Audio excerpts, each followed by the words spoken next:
పరిశ్రమలో పేలుడు 6 మృతి. కోనసీమ జిల్లా రాయవరంలో భారీ అగ్ని ప్రమాదం చోటు చేసుకుంది. బాణసంచా తయారీ పరిశ్రమలో పేలుడు సంభవించి 6 మృతి చెందారు. మరికొందరికి తీవ్ర గాయాలయ్యాయి. మృతుల సంఖ్య పెరిగే అవకాశం ఉంది. ఘటనా స్థలంలో అధికారులు సహాయక చర్యలు చేపట్టారు. మంటలను ఆర్పే ప్రయత్నం చేస్తున్నారు.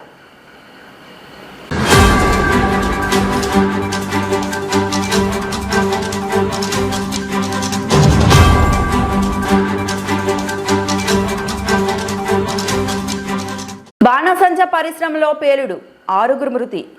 కోనసీమ జిల్లా రాయవరంలో భారీ అగ్ని ప్రమాదం చోటు చేసుకుంది. బాణసంచా తయారీ పరిశ్రమలో పేలుడు సంభవించి 6 మృతి చెందారు. మరికొందరికి తీవ్ర గాయాలయ్యాయి. మృతుల సంఖ్య పెరిగే అవకాశం ఉంది. ఘటనా స్థలంలో అధికారులు సహాయక చర్యలు చేపట్టారు. మంటలను ఆర్పే ప్రయత్నం చేస్తున్నారు.